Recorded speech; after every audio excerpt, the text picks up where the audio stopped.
This is Garis, Masculist, MGTOW flyers, that is 2-3 page essays on the themes of masculism and MGTOW, written by and read aloud by Prof. Dr. Hugo de Garis.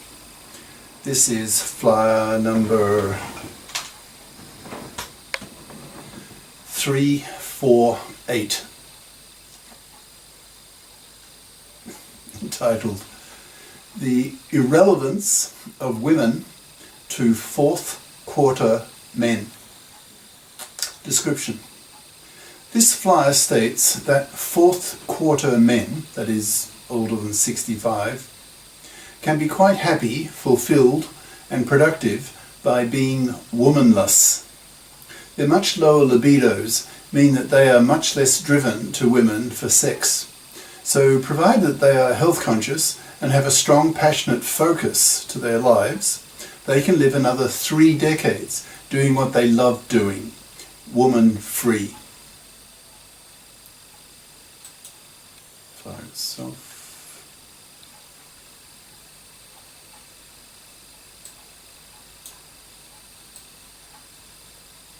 Bigger.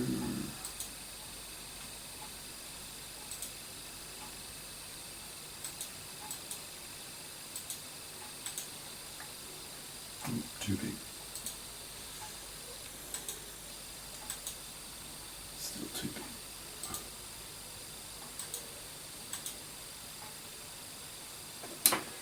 The Irrelevance of Women to Fourth Quarter Men by Prof. Dr. Hugo de Garis. Email profhugodegaris@yahoo.com.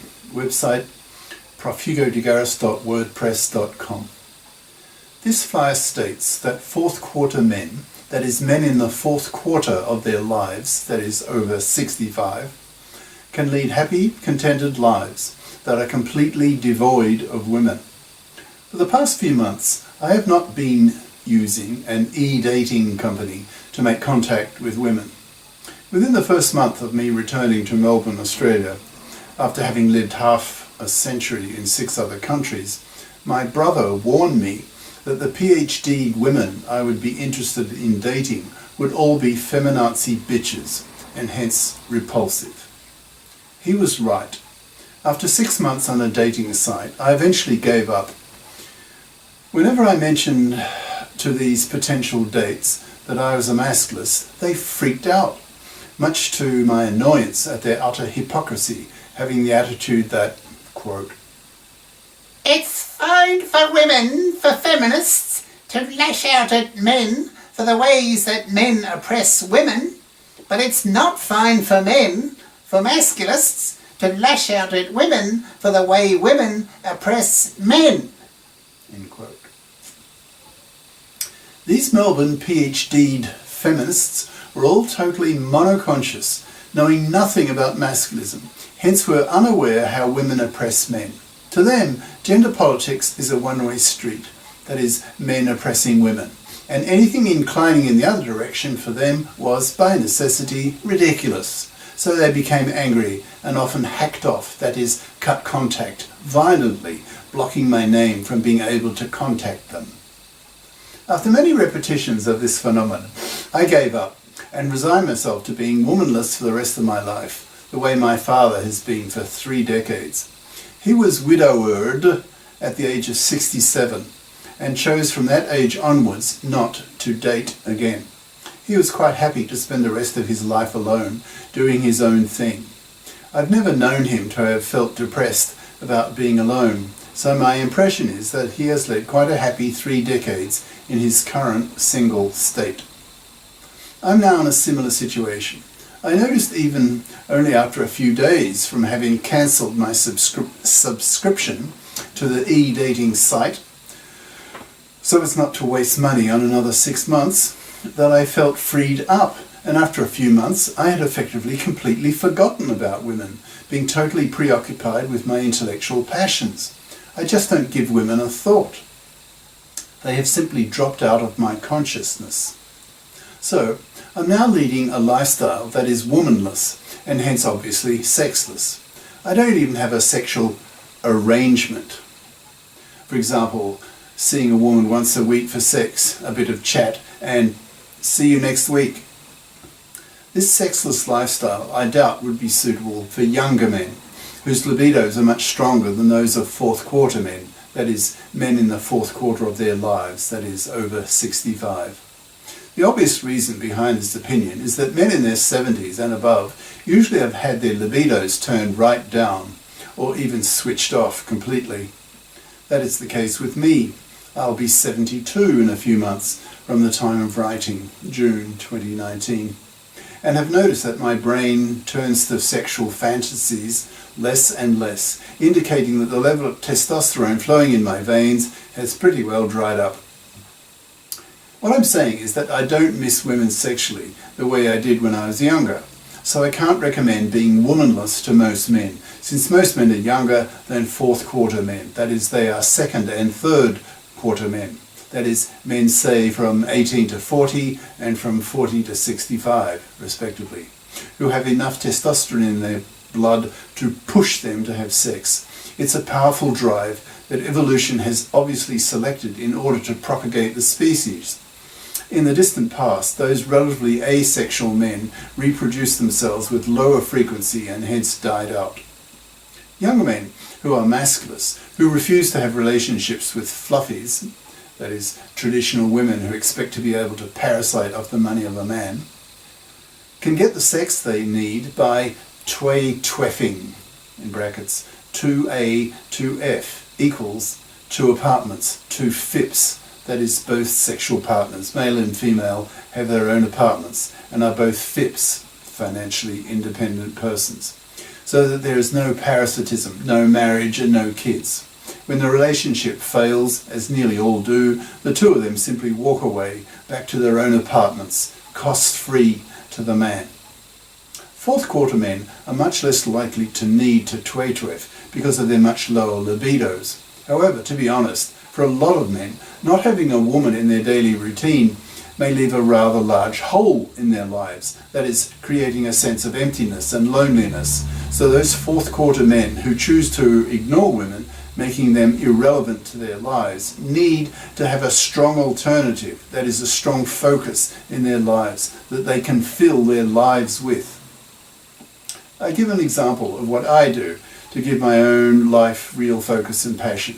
It's obviously a solution for only a tiny minority of men, but it does give an example of how a man can fill his life with a strong focus, a passion that makes his life emotionally and intellectually rich.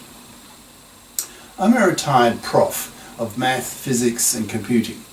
Now that I live a womanless lifestyle and am retired, I ARC, that's A-R-C, that is, I label myself an after retirement careerer by being a globicator, that is, a global educator, making YouTube lecture courses in master's and PhD level pure math and math physics, that is, about 130 courses over the next 3 decades of my life. The aim being to provide bright students around the world with the means, that is, video lectures, plus electronic libraries to full content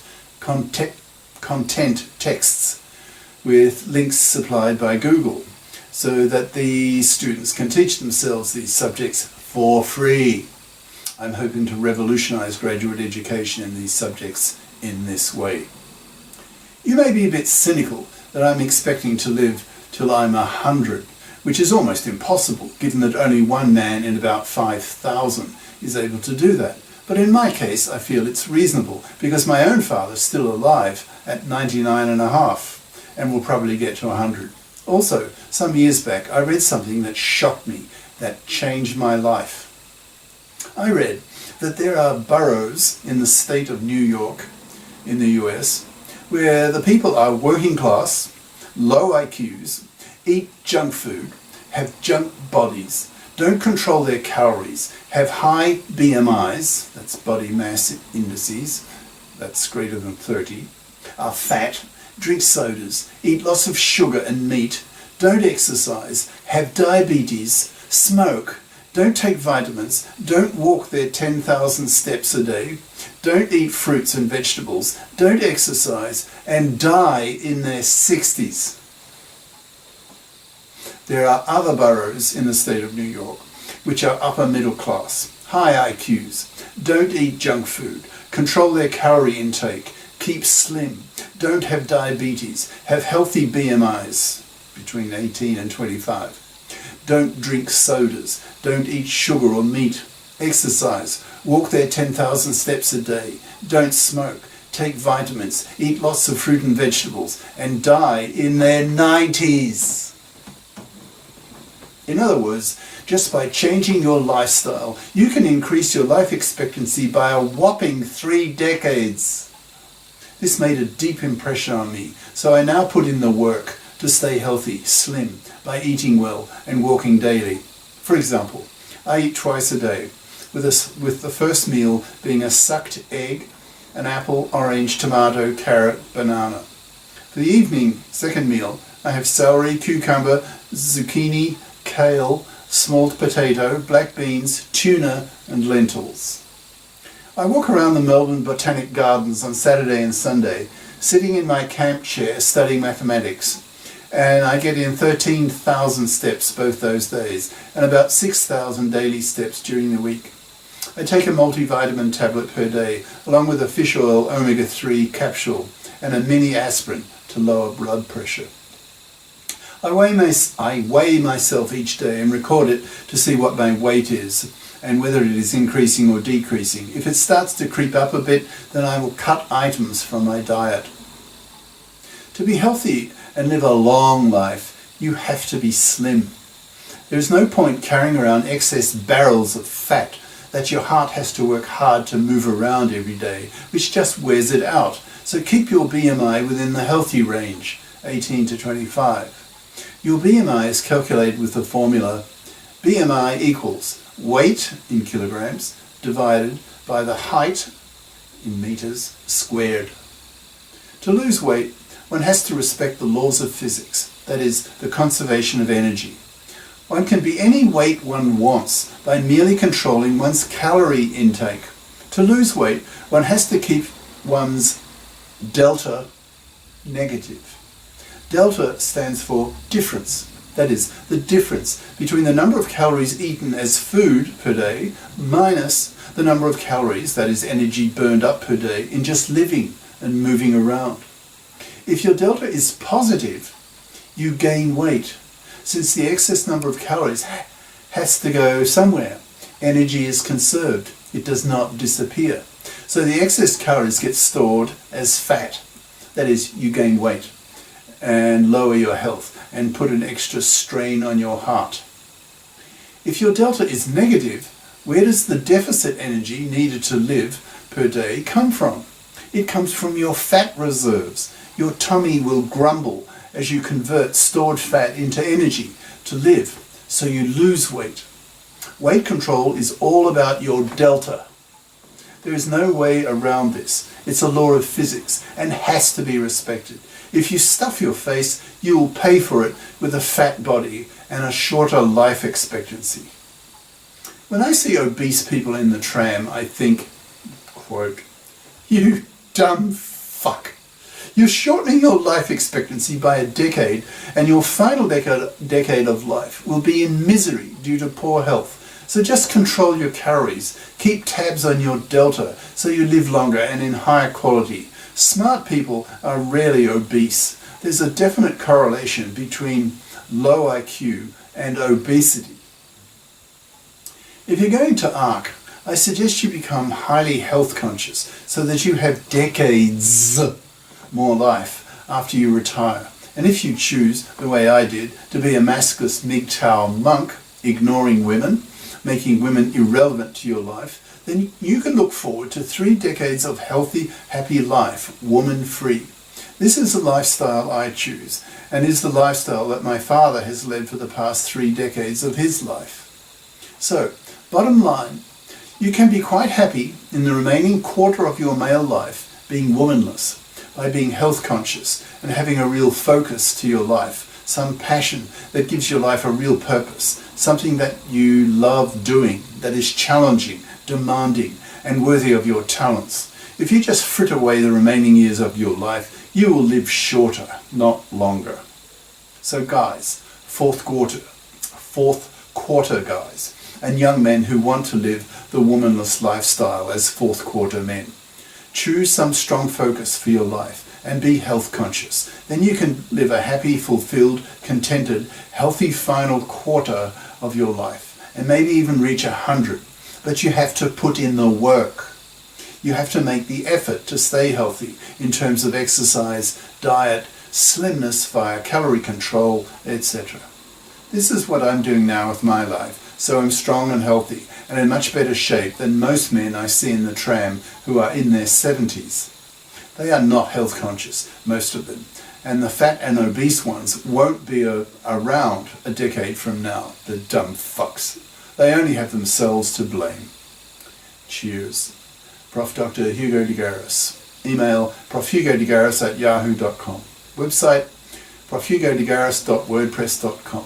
In brackets, contains links to 350 odd YouTube Minds BitChute Masculist essays/videos, and to the freely downloadable book Masculism, Men's Rebellion Against Being Man-Slaves to Women, and e-textbook of 350 odd Masculist flyers for men's studies